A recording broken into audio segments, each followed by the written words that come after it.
তাহলে আমরা শুরু করি। সুপ্রিয় শিক্ষার্থী বন্ধুরা, আসসালামু আলাইকুম রহমতুল্লাহ। করোনাকালীন তোমরা সবাই এখন বাড়িতে অবস্থান করছো। তোমাদের এই পড়ালেখাকে চলমান রাখার জন্যই আমরা ইতিমধ্যে তোমাদের অনলাইন ক্লাসের ব্যবস্থা করি। আমরা প্রতিদিনের ন্যায় যেভাবে আমরা ক্লাস করি, আজ আমরা সেভাবে ক্লাস করার সিদ্ধান্ত নিয়ে আজকে এতটুকু এসেছি। শিক্ষার্থীরা, তোমরা যদিও স্কুল আমাদের বন্ধ, কিন্তু পড়ালেখা আমাদেরকে চলমান রাখতে হবে। ওই আশাপত্র নিয়ে মূলত আজকের এই ক্লাসটি। আমরা ইতিমধ্যে 30 জন শিক্ষার্থীর উপরে আমরা জয়েন করেছি। আশা করি আরো হবে আস্তে আস্তে। তাহলে আমরা শুরু করি। শিক্ষার্থীরা, আমি গতকাল যে পাঠটি তোমাদেরকে পড়িয়েছি সেই পাঠের আলোকে মূলত আজকের আলোচনাটা হবে। গত ক্লাসগুলোতে যারা আমার সাথে ছিলেন, আমরা মোটামুটিভাবে আইসিটি বিষয়, অর্থাৎ নবম এবং দশম শ্রেণীর আইসিটি বিষয়ের চতুর্থ অধ্যায়ের প্রসেসিং নিয়ে আমরা আলোচনা করছিলাম। আমরা দেখি আজকে কতটুকু দেখতে পারি। তোমরা আশা করি আমার সাথে থাকবে। একটু সময় মিউট অবস্থা থাকবে। আজকে এখন যে অবস্থা আছে ঠিক এই অবস্থায় থাকবে। কাউকে যদি মানে কোনো বলি, তোমরা সাধারণত একটু একজন বা এখানে আমি বলবো, জারিনকে বলবো, জারিন হা বা না, যদি কোনো প্রশ্ন করে হা বা না একটা উত্তর, অর্থাৎ আমাদের সবকিছু ক্লিয়ার আছে কিনা একটু জারিন একটু বলবো। হ্যাঁ, ঠিক আছে। তাহলে আমরা শুরু করে দেই। আমি প্রথমে একটা স্ক্রিন শেয়ার করবো তোমাদের জন্য। তোমরা স্ক্রিনটা একটু দেখবে আগে।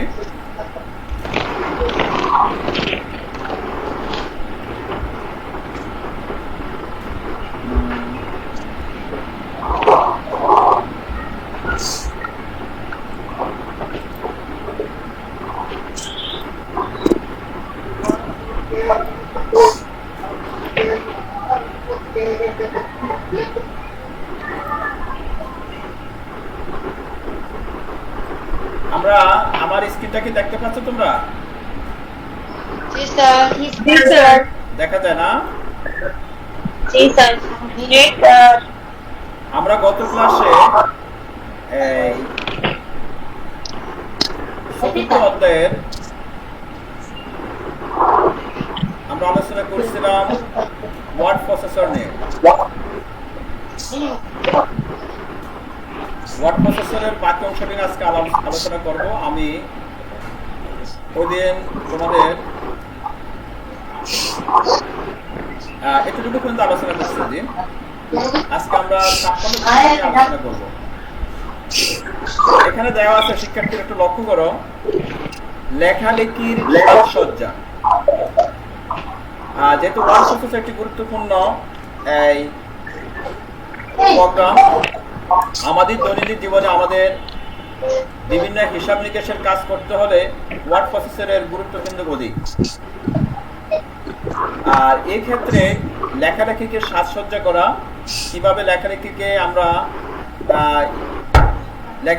আমরা কিভাবে সাজাবো, কোথায় কি ধরনের প্রোগ্রাম বা কোন ধরনের ফন্ট, কোন ধরনের চিহ্ন ব্যবহার করব, লেখাকে আরো সৌন্দর্য করব, মূলত এখন এই পাঠটা নিয়ে আজকে আলোচনা করব, লেখালেখির সাজসজ্জা করা।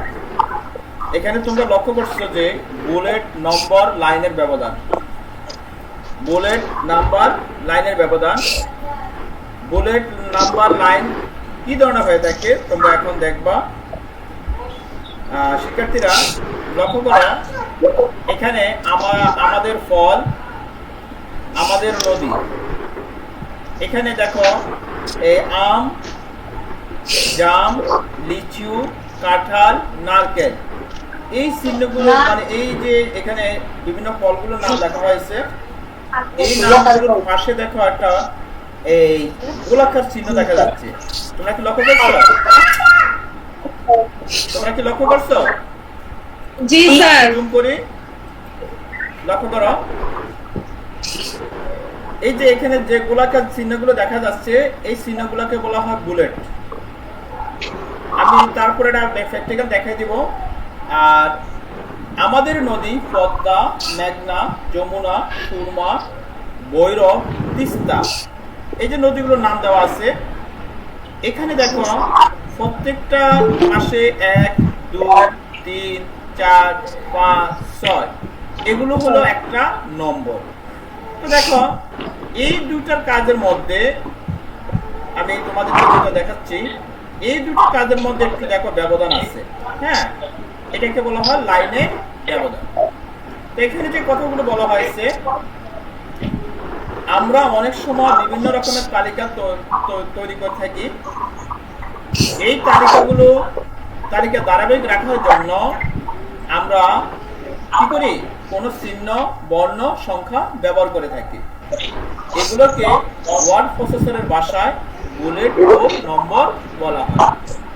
তবে শিক্ষার্থীরা, এই যে তালিকাগুলো আমরা তৈরি করলাম, এই তালিকা তৈরি করার জন্য যে চিহ্নগুলো, যে নম্বরগুলো আমরা ব্যবহার করেছি, এগুলোকে বলা হয় ওয়ার্ড প্রসেসরের ভাষায় বুলেট বা নম্বর।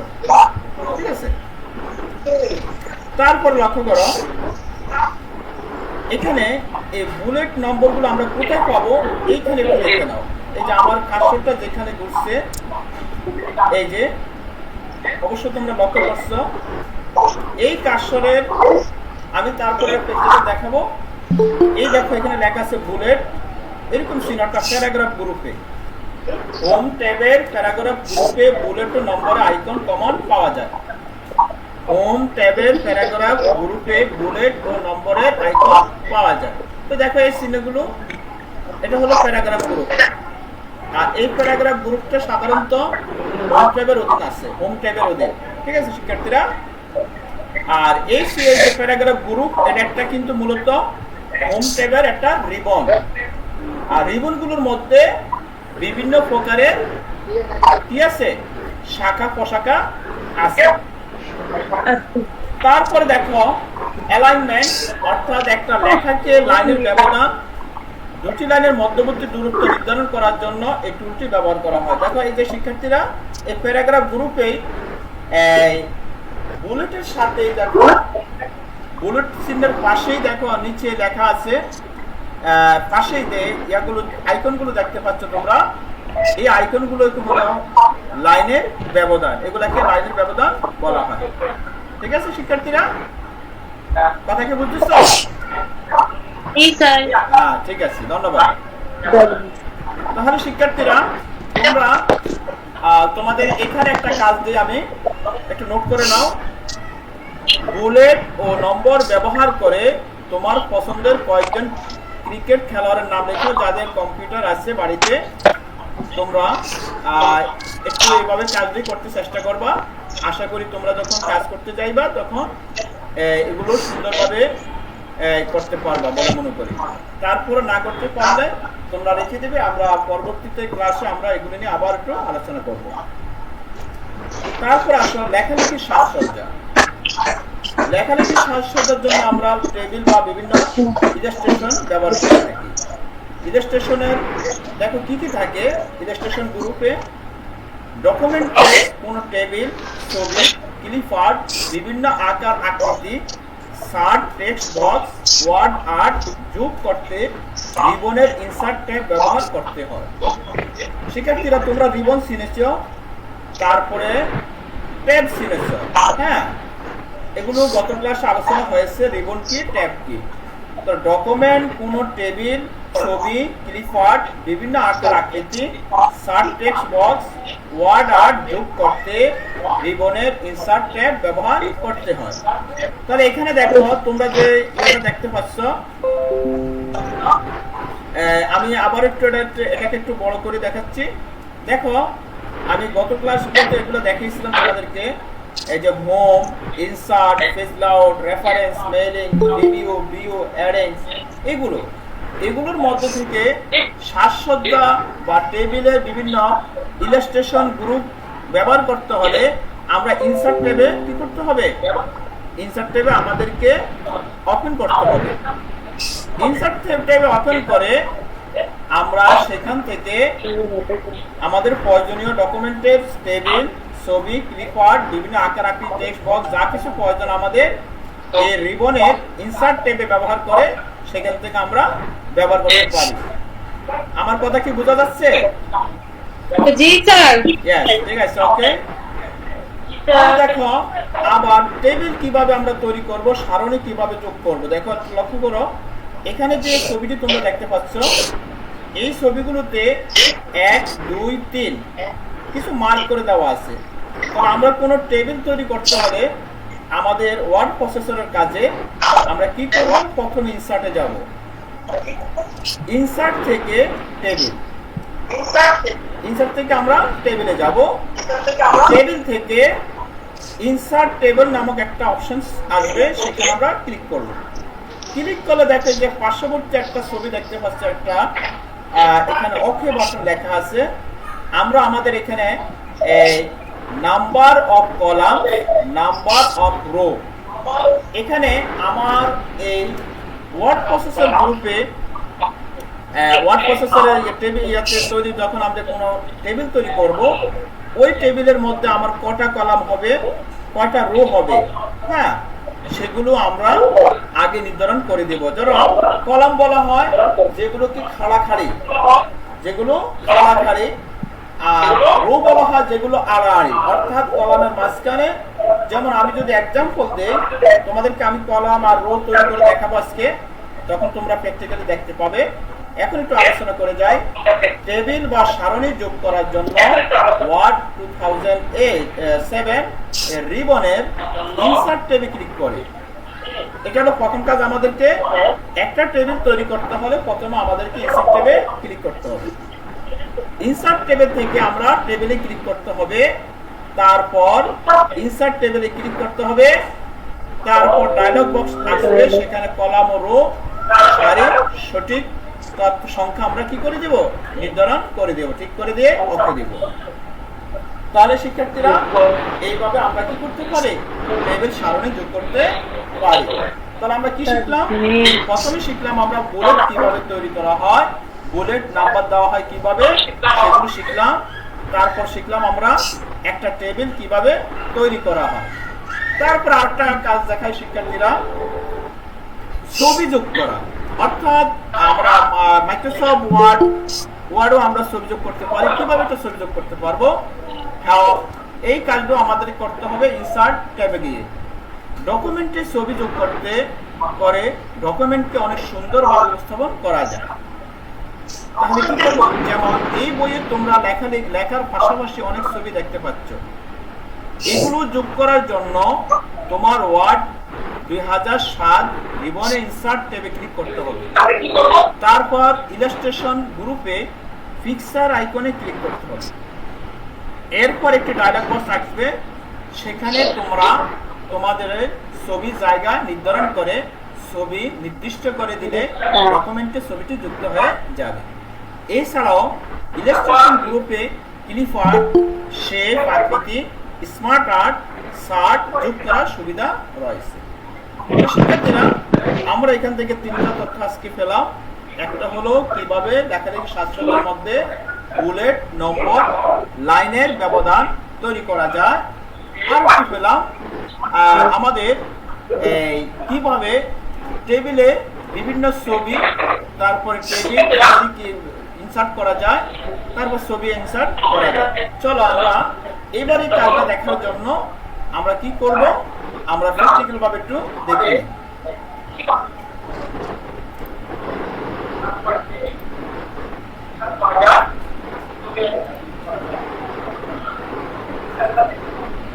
শিক্ষার্থীরা, তোমরা আমার মূল ডেস্কটপটা দেখতে পাচ্ছ? জি স্যার। আমি মূল ডেস্কটপটা তোমাদেরকে দেখাচ্ছি, একটু লক্ষ্য করো।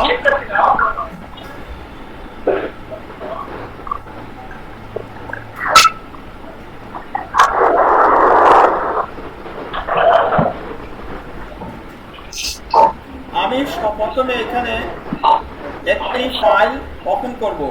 আমি গত ক্লাসে যে কাজটা তোমাদেরকে দেখিয়েছিলাম সেই কাজটি ধারাবাহিক হিসেবে একটা যে কাজটি আমি গত ক্লাসে তোমাদের জন্য করেছিলাম ওই পেজে আমি ক্লিক করি।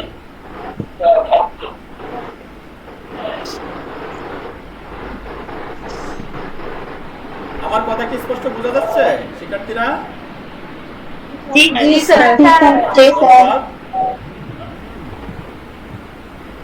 হ্যাঁ, আমার ফাইলটি ওপেন হচ্ছে আস্তে আস্তে। হ্যাঁ, ফাইলটি ওপেন হয়ে গেল। ফাইলটি কি দেখতে পাচ্ছ তোমরা? জি স্যার। জি স্যার। এবার লক্ষ্য করো এখানে আমি তোমাদের কাছকে কিভাবে বুলেট ব্যবহার করা যায় আমরা গত ক্লাসগুলোতে এই ফন্টের এই অংশ নিয়ে আলোচনা করেছিলাম। দেখা যায়, বোঝা যায়? জি স্যার। জি স্যার। ঠিক আছে, দেখো আমরা এই অংশটা নিয়ে আজকে আলোচনা করতেছি। মূলত আমি এতক্ষণ তোমাদেরকে মূল বইয়ের সাথে মিলিয়ে এই অংশটা পড়িয়েছিলাম। এখন প্র্যাকটিক্যাল তোমাদেরকে একটু দেখিয়ে দিই। আমি একটি কিছু লিখবো, যেমন আমি লিখলাম আমাদের ফল।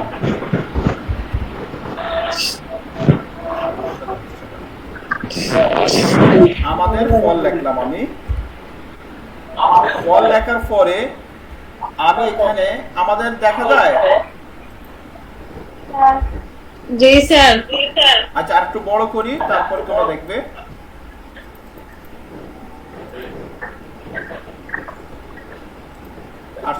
দিলাম আমাদের ফল লিখলাম।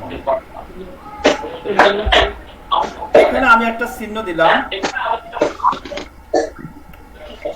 এখানে চিহ্ন দিলাম, একটা বুলেট চিহ্ন দিলাম। দেখো বুলেট চিহ্ন কোথা থেকে দেই, দেখো আমার মাউস পয়েন্টারটা যেখানে রেখেছি সে অংশটাকে হলো বুলেট। হ্যাঁ,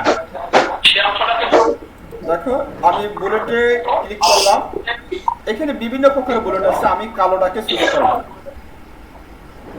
ঠিক আছে, কালোটাকে চুজ করে এখানে লিখলাম আম। 2 নম্বরে লিখলাম আম, কাঁঠাল,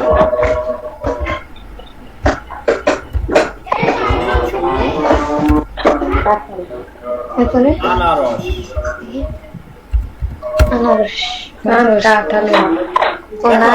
আমি যখন লিখেছি আমার এই পাশে দেখো কিছু এই চিহ্ন দেখা যাচ্ছে, আমার লেখাগুলোর পাশে কিছু চিহ্ন দেখা যাচ্ছে। আর এই চিহ্নগুলোকে বলা হয় বুলেট চিহ্ন। কথা কি বুঝতে পারলাম? জি স্যার। চিহ্নগুলোকে বলা হয় বুলেট চিহ্ন। তাহলে দেখো এই যে এই পাশে আমি দেখলাম বুলেট চিহ্ন, আমাদের ফল। হ্যাঁ, আমাদের ফলগুলো আমি একদিকে দেখলাম বুলেট চিহ্ন দিয়ে। এগুলোকে আমি অ্যালাইন করি, অর্থাৎ এগুলোকে সুন্দরভাবে এক সাইডে করে দেখি। এগুলাকে আমি সিলেক্ট করে এই যে লাইনগুলো আছে, অর্থাৎ একটা লাইনের সাথে আরেকটা লাইনের ব্যবধান, এটা দ্বারা আমরা নির্ধারণ করতে পারি। ঠিক আছে, আরো কমাইতে পারি, বাড়াইতে পারি।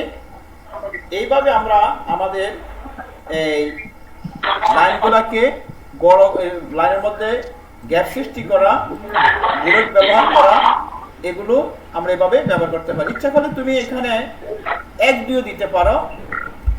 ধরো আমি দিলাম 1, এখানে আমরা 1 2 দিতে পারি ইচ্ছা করলে। হ্যাঁ, এইভাবে আমরা 1 2 দিয়েও ব্যবহার করতে পারি।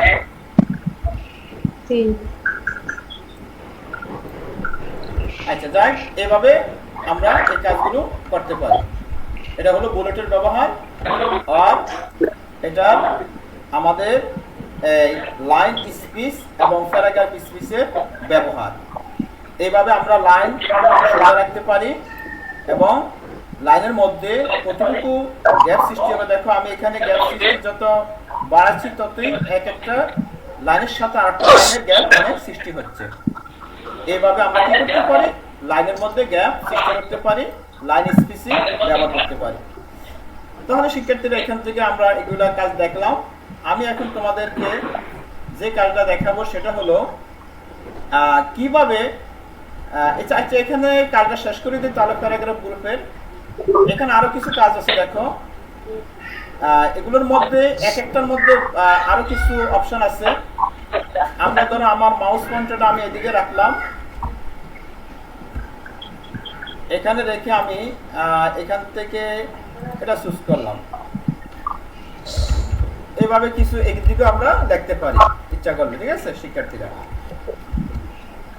আচ্ছা, আর এখানে আরেকটা চিহ্ন দেখতে পাচ্ছ, এটাকে বলা হয় শেডিং।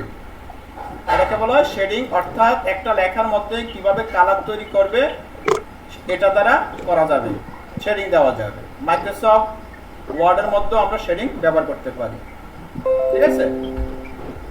কথা কি বোঝা যাচ্ছে? জি স্যার। জি স্যার। হ্যাঁ, তাহলে এইভাবে আমরা শেডিংও ব্যবহার করতে পারি। তুমি যার উপরে শেডিং ব্যবহার করতেছো ওই জায়গাটা সিলেক্ট করে তুমি যে কোনো শেডিং ব্যবহার করতে পারো। তাহলে এইভাবে শেডিং এরও ব্যবহার করা যায়। এখানে আরো একটু জিনিস আছে দেখো, এটাকে বলা হয় আমাদের বর্ডার। একটা লেখার মধ্যে চারিদিকে কোনো বর্ডার সৃষ্টি করতে হলে ওই লেখাটাকে আমরা সিলেক্ট করে বা এটাকে একটু যেমন চারপাশে আমরা বর্ডার রাখতে চাই, অল বর্ডার দিলে এখানে চারপাশে বর্ডার হয়ে যাবে, ঠিক আছে? এইভাবে আমরা বর্ডার দিতে পারি। দেখো এটা চারপাশে একটা কালো বর্ডার পড়ে গেছে। তারপরে এখানে আছে শো হাইড। শো হাইড, তোমরা যার কাছে কাজ করতে গেলে অনেক সময় আমরা অনেকগুলো পেজ আমাদের এই ফাইলে চলে আসছে, যে ফাইলটা আমরা কাজ করতেছি অনেকগুলো ফাইল যেগুলো আমাদের কাম্য নয়, অনেকগুলো ফাইল যখন চলে আসবে, যেমন আমি কয়েকটা ফাইল নিয়ে আসি এখন এই জায়গায়, কয়েকটা পেজ নিয়ে আসি। হ্যাঁ, পেজ নিয়ে আসলাম এখানে, একটা দুইটা তিনটা ফাইল পেজ বেশি আছে আমার, আমি কিন্তু কাজ করতেছি একটা পেজে। কথা কি বোঝা যাচ্ছে? জি স্যার। জি স্যার। ঠিক আছে, তাহলে এই যে একটা পেজ দিলাম, আমার মূল পেজটা হলো এটা, কিন্তু এর মধ্যে আমি আরো 3টা পেজ নিয়ে গেলাম, কিন্তু এই পেজগুলো আমার প্রয়োজন নাই। হ্যাঁ, এই পেজগুলোকে বাদ দেওয়ার জন্য, হাইড করার জন্য আমি কি করতে পারি, এই শো হাইড এই অংশ এটা ব্যবহার করতে পারি। দেখো আমি এটাতে ক্লিক করার পর এখানে অটোভাবেই প্রত্যেকটা পেজের মধ্যে এই শো হাইড অপশনটা চলে আসছে। এখন এই পেজগুলোকে বাদ দেওয়ার জন্য, হাইড করার জন্য আমি কি করতে পারি, যখন এই অপশনটা আমি চালু করে দিলাম, যেহেতু সে চলে এসেছে, আমি এগুলোকে সিলেক্ট করে এইভাবে সিলেক্ট করলাম, সিলেক্ট করে এতটুকু সিলেক্ট লাগাম, যেহেতু আমি যে পেজগুলোকে হাইড করতে চাই ওই পেজগুলোর উপরে এগুলো সিলেক্ট করলাম। সিলেক্ট করে এবার আমি ডিলিট চাপলে বা ব্যাকস্পেস চাপলে চলে যাব। দেখো ব্যাকস্পেস চাপছি আমার কিবোর্ড থেকে, ব্যাকস্পেস প্রেস করার সাথে সাথে সে চলে গেছে। তাহলে এইভাবে আমরা কি করতে পারি, এই শো হাইড দ্বারা আমাদের অতিরিক্ত পেজগুলোকে আমরা বাদ দিতে পারি। এখানে দেখো আরো কিছু আইকন মানে শো হাইডের অপশনটা দেখা যাচ্ছে, আমরা এখন এটার উপর ক্লিক করলে এগুলো চলে যাবে। বাস, এ হলো শো হাইডের কাজ। আর এখানে শর্ট কোনো লেখাকে সুন্দরের মধ্যে আনা এটার কাজ। তারপরে এখানে প্যারাগ্রাফ গ্রুপে এখানে ড্রপ ডাউন বক্সের মধ্যে আরো কিছু কাজ আছে। একটা লেখার মধ্যে কতটুকু স্থান, স্পেস লেফট কতটুকু, রাইট কতটুকু, তারপরে তার বিফোর আফটার সিঙ্গেল পেজের কতটুকু, বা এখানে প্রিভিউ অর্থাৎ আমার লেখাটার মধ্যে কতটুকু অংশ কেমন দেখা যায়, যে এখানে প্রিভিউটাও দেখা যাবে। এটা হলো প্যারাগ্রাফ গ্রুপের এখানে যে আমি তোমাদেরকে যে ড্রপ ডাউন বক্সটার কাজ দেখাচ্ছি, এই যে ড্রপ ডাউন বক্স এখানে আরো আছে, এগুলোর মাধ্যমে তোমরা যেখানে ড্রপ ডাউন বক্স দেখবে মনে করবা এর মধ্যে কিছু আরো আছে। এখানে আছে আবার লাইন, পেজ ব্রেক, এগুলো বিভিন্ন সুপার স্কেপ, তারপরে সুপারিয়র্স line number, keep with window, orphan control, এগুলো বিভিন্ন কাজে আমরা ব্যবহার করে থাকি। এই হলো সাধারণত প্যারাগ্রাফ গ্রুপের সাধারণ বর্ণনা। শিক্ষার্থীরা এবার আমরা যে পাঠে বলছিল যে ইনসার্টে গিয়ে আমরা কিভাবে একটা টেবিল তৈরি করতে পারি। টেবিল তৈরি করার জন্য আমরা প্রথমে একটা পেজ নিলাম, পেজে এখানে আমি কার্সরটা রাখলাম, কার্সরটা রেখে ইনসার্টে গেলাম, ইনসার্ট থেকে টেবিল, টেবিলে ক্লিক করার পর দেখো শিক্ষার্থীরা এখানে বিভিন্ন প্রকারের টেবিলের আইকন চলে আসছে। এখান থেকে আমি ইনসার্ট টেবিলে গিয়ে আমার এই নাম্বার অফ কলাম, এখানে আমি ধরো কলাম দিলাম ধরো 10 আর রো দিলাম ধরো 5, রো দিলাম 5। দেখো আমাদের টেবিলগুলো তৈরি হয়ে গেছে। তাহলে এইভাবে আমরা একটা টেবিলও তৈরি করতে পারি। এই টেবিলগুলোর মধ্যে আমরা বিভিন্ন কালারও দিতে পারি, তোমাদের পছন্দ অনুযায়ী যে কোনো কালার তোমরা ব্যবহার করতে পারো, অথবা এখানে আরো বিভিন্ন স্টাইলের কালার আছে, এই তোমার টেবিল স্টাইল আছে, তোমরা ইচ্ছা করলে এগুলো ব্যবহার করতে পারো। তাহলে এখান থেকে কিভাবে আমি একটা টেবিল ক্রিয়েট করলাম, প্রথমে আমার কার্সরটা যে স্থানে আমি টেবিলটা তৈরি করতে চাই সেই স্থানে আমি কার্সরটা রাখলাম, রাখার পর ইনসার্টে গেলাম, ইনসার্ট থেকে ইনসার্টে যাওয়ার পর আমরা টেবিল নামক যে অপশন আছে সেই টেবিল নামক অপশনে আমরা গিয়েছি, গিয়ে সেখান থেকে ইনসার্ট টেবিল নামক অপশন আসবে, সেখানে আমরা কি করব, কয়টা রো এবং কয়টা কলামের প্রয়োজন হবে সে অনুযায়ী দিয়ে ওকে দিলে আমাদের পেজের মধ্যে টেবিল তৈরি হয়ে যাবে। তাহলে এইভাবে আমরা একটা টেবিল ক্রিয়েট করতে পারি। শিক্ষার্থীরা এবার লক্ষ্য করো, আমি তোমার কিভাবে একটা ছবি ইনসার্ট করব আমাদের পাঠে আজকে একটু আলোচনা আছে। তেমনি ভাবে আমি যেখানে ছবি ইনসার্ট করতে চাই সেখানে কার্সর রাখলাম, রাখার পর ইনসার্ট, ইনসার্ট থেকে পিকচার, পিকচার থেকে আমার পছন্দ মতো একটা ছবি আমি নিব, আমি এই ছবিটাকে নিতে চাই। তাহলে দেখো আমার এই পছন্দ অনুযায়ী যে ছবিটাকে আমি নিতে চাই ওই ছবিটা এখানে ইনসার্ট করা হয়ে গেল। তাহলে শিক্ষার্থীরা এইভাবে আমরা টেবিল এবং ছবি ইনসার্ট করতে পারি। আশা করি তোমরা বুঝছো শিক্ষার্থীরা। এবার আমি তোমাদের প্রশ্ন পর্বে যাব। তোমরা আজকের এই পাঠ থেকে কে কি শিখতে পারলে এবং কতটুকু তোমাদের গ্যাপ সৃষ্টি আছে, কতটুকু সমস্যা আছে আমার সাথে এবার একটু শেয়ার করবে। আমি এবার আমি তোমাদের চলে গেলাম আমাদের মূল ইয়েতে। আচ্ছা এবার বলো কার কি সমস্যা ছিল, একজন একজন বলো।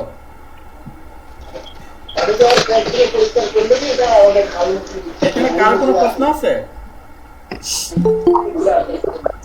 শিক্ষার্থীরা?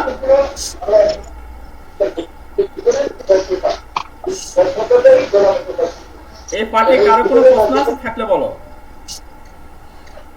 না স্যার। তারপরও আমি বলছি আজকের ক্লাসটা লাইভ হয়েছে, এমনকি আমাদের এই পেজে আছে, আমাদের মেসেঞ্জার গ্রুপও দেওয়া হয়েছে, তোমরা ওইখান থেকে ক্লাসটা দেখে নিতে পারো, ঠিক আছে? আর আশা করি শিক্ষার্থীরা তোমরা আজকের পাঠটা বুঝেছো। তারপরে যদি তোমাদের কোনো প্রশ্ন থাকে আমাকে ইনবক্স করো, সমস্যা নাই, বা ফোনে আমাকে জানাও। পরবর্তী ক্লাসে দেখার আমন্ত্রণ জানাচ্ছি। পরবর্তী ক্লাসটা শুরু হবে তোমাদের আগামী শনিবার, আগামী শনিবার 7টা 47 মিনিটে, ঠিক আছে? আর এর মধ্যে আমাদের